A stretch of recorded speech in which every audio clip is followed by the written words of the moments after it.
I want to install ceramic tile flooring in this bathroom. I've already replaced the fiberglass shower enclosure with a nice ceramic tile and a new pan.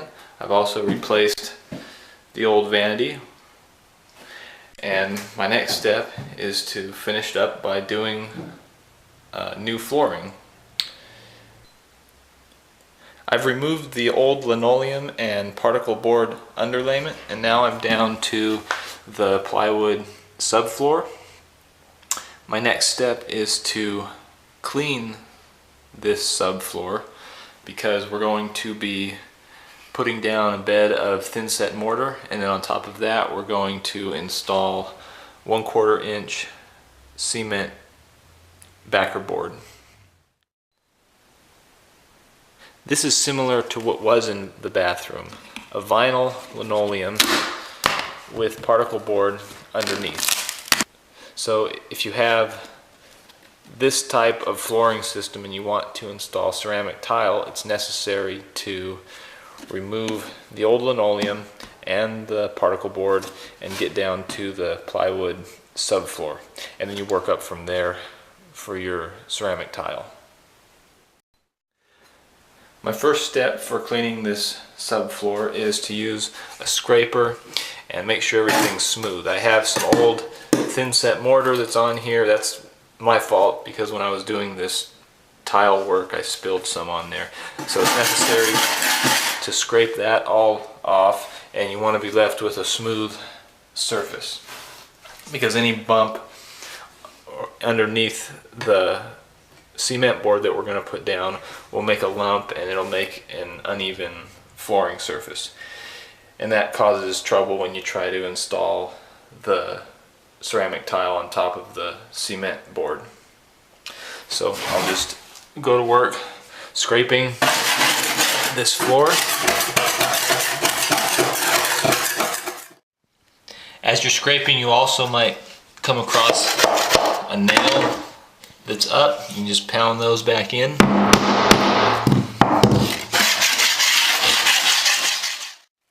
I finished scraping the floor of any old thin set or sheetrock texture or high spots, and now it's time to vacuum it.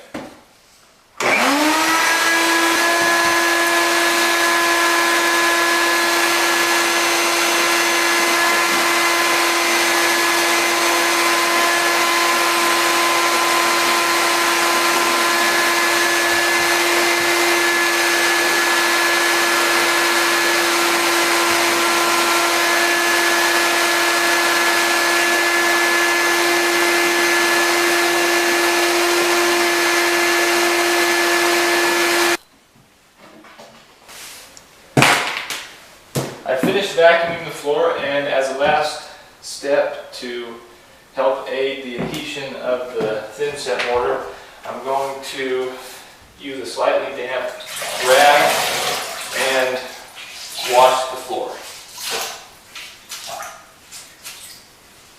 Cinderella style.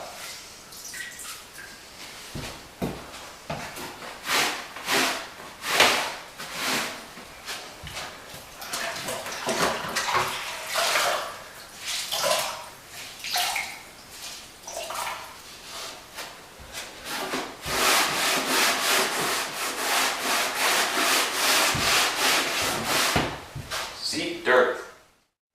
That plywood is as clean as it's going to get. Now it's time to cut some cement board. The cement board comes in 3 foot by 5 foot sheets. So I'll put my first piece right here, and we need to find the length. So I'll measure here.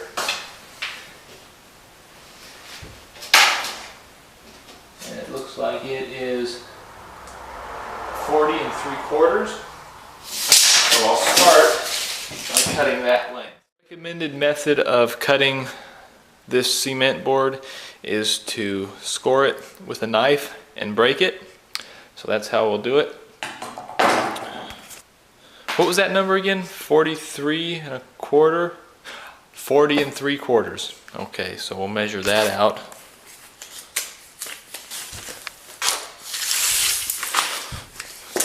40 3/4.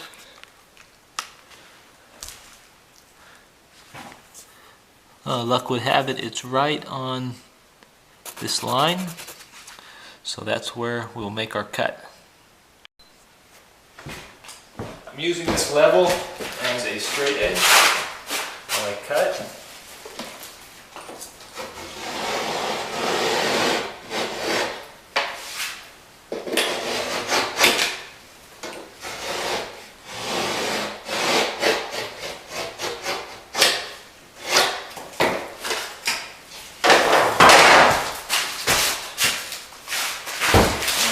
See if this works.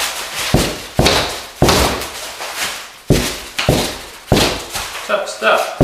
There we go. Guess you just have to give it a little force.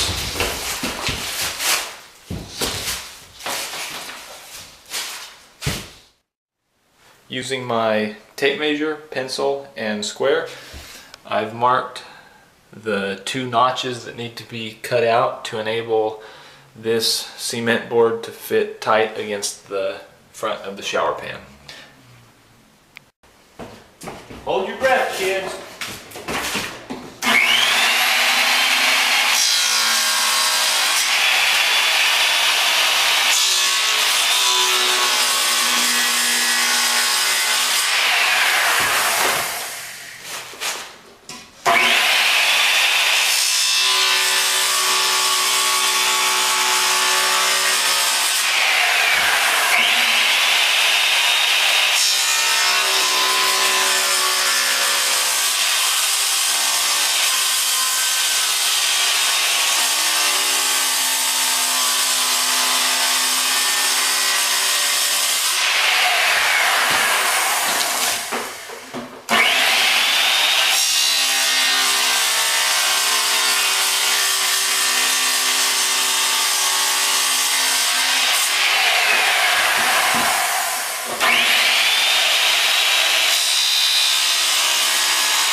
After cutting these with a circular saw, it's necessary to finish the cut with a utility knife.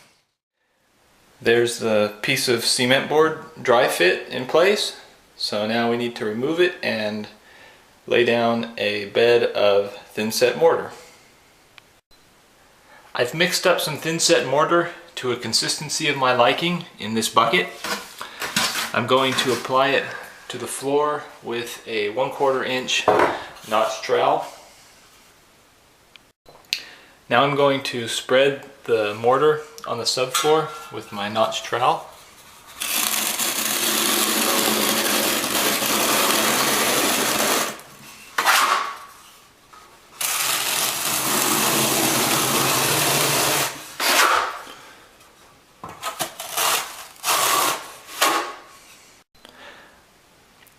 I've spread out the thin set, and it's time to put down the cement board. Now I'll place the cement board. Now I need to screw it down with screws, naturally. These are special screws just for this application, and I'm almost done. They have little indentations in the cement board so that you know exactly where to put the screws. So I'll finish this up and it's on to the next board.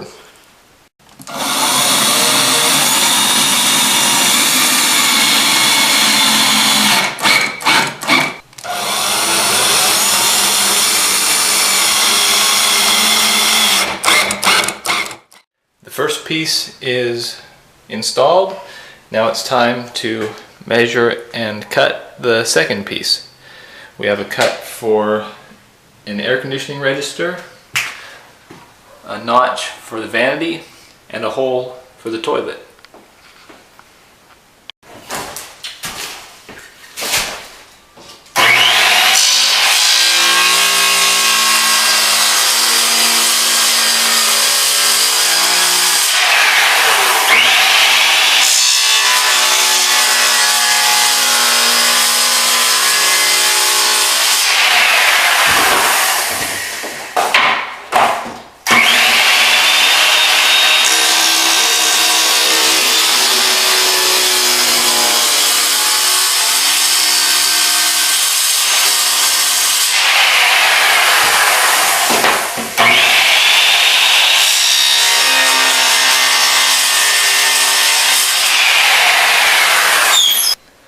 To cut out the hole for the toilet outlet, I used the skill saw to do a plunge cut, and now I'm going to use my Sawzall to cut the circle out. The second piece is cut and ready for installation. I will spread a coat of mortar onto this plywood, and then we'll install the second piece. My mortar is down, and time to put on the second sheet of cement board. Second piece down and ready for screws.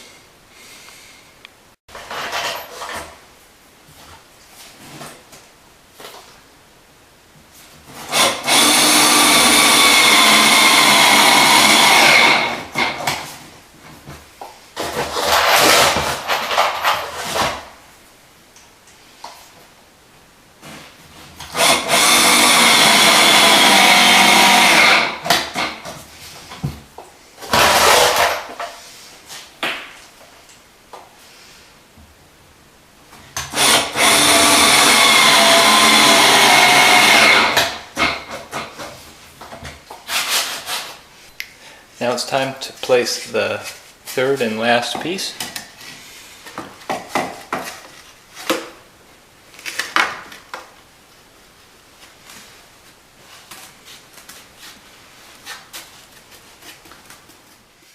Now that all of the necessary pieces of cement board are installed, we need to apply a strip of fiberglass mesh tape to both seams of the cement board in order to tie it together and make it more stable.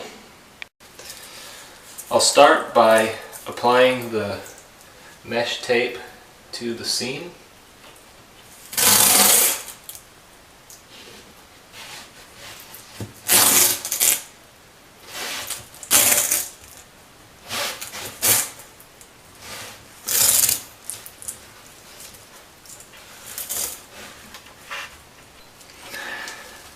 Next, I will apply thin-set mortar to the seam.